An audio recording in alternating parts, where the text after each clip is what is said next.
Now, invite respected member of German Bundestag, recognized for his leaderships on international, humanitarian and human rights issues.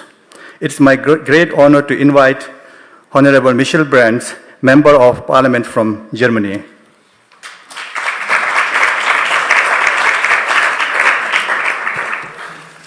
So, dear friends from Tibet, distinguished dignitaries, dear guests and observers of this very special event, dear Sikyong. It's my honor, it's my privilege and responsibility to address this distinguished audience in a time of fundamental changes in the global dimension. We all can see, hear, read, and even feel how fast our world is changing. Not only a few people, in not only a few regions on this small planet are insecure, even afraid in the light of these fundamental shifts.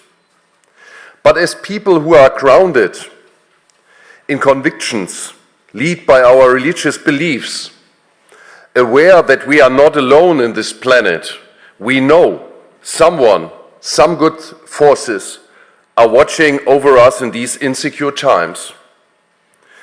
So it's a key element of an address like mine, on an occasion like this, that I have the honor to remind all of you and all of us that an authority of global reach for the hearts and minds and even for the souls of so many people on this planet is in the center of our thoughts today. Of course, I'm speaking of His Holiness the Dalai Lama. When we talk about fundamental shifts in our current era, we are focused on increasing dangers in the coming months and years and decades. But in the light of the impressively long history of a nation like the Tibetan nation, that might be just a glimpse. Still, the Tibetan people are facing dangers like maybe never before. And we have to talk about this. We have to raise global awareness again. The world could see how much the Chinese regime is under threat from within. The breathtaking development in Beijing, where the repressive supreme leader had his childhood friend and commander of the armed forces, the PLA, arrested, sent shockwaves throughout China and the region and even the globe. No one can argue that the Chinese regime would be stable and safe. But that is not to say that the Tibetan nation would be safer. On the contrary, insecure regimes that are under pressure from within by competing factions within the regime, they often try to distract from internal problems by aggressive actions toward the outside world. And there's no doubt that for China, the Tibetan nation, the Tibetan culture, the Tibetan history, and also the Tibetan land is basically outside world.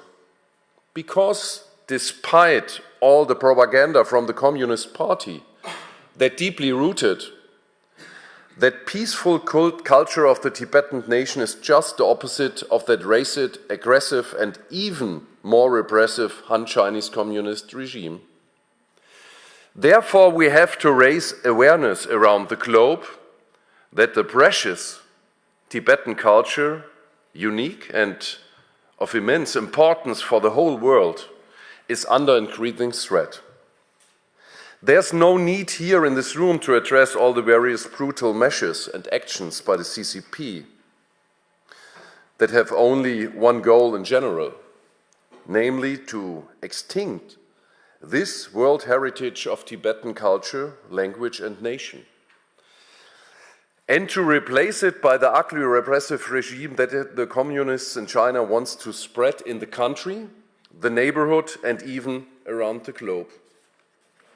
Therefore, we have to continue to fight for the world to know a clear picture about what is going on in Tibet. Therefore, we have to disrupt and dismantle that wall, that Chinese wall of imprisonment for the Tibetan nation. Therefore, we have to spread the news, the ugly and sad news about the hundreds of thousands of children being forced into and Chinese indoctrination, separated from their parents and their families, only to cut the roots of this precious Tibetan language and to tear in pieces the Tibetan heritage. So I'm happy to see Dr. Gayalo, who was writing and talking about that. But in all crises, there's always a chance. There's even hope for a better future. Here is what all of us together, with other friends of the great Tibetan nation all over the world, can do and should do. Since the regime of Xi Jinping is posing an ever greater threat of even war inside the region, not only against Taiwan, but moreover against other independent countries and nations, we have to show that the Tibetan nation has been the training ground for these repressive patterns.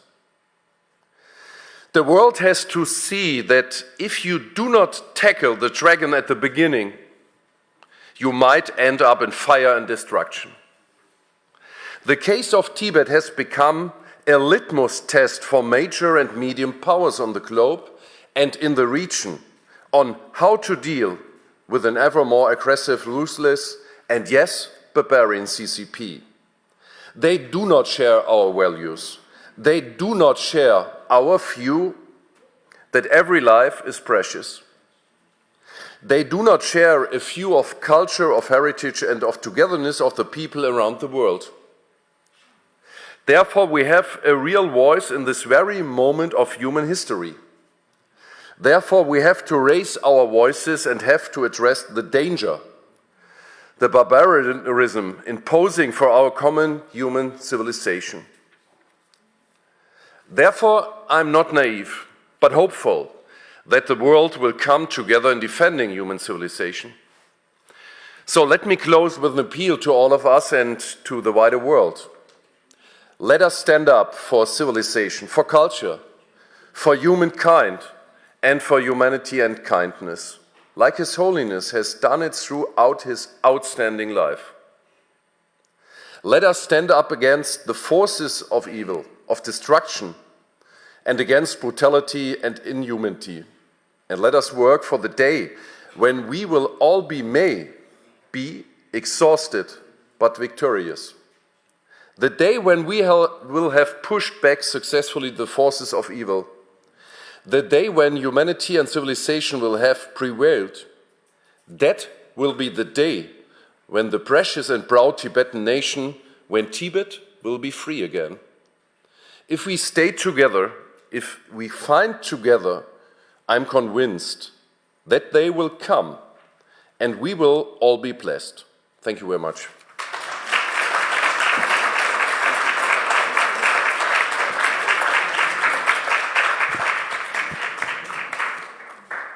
Thank you so much, Honorable MP Michel Brandt.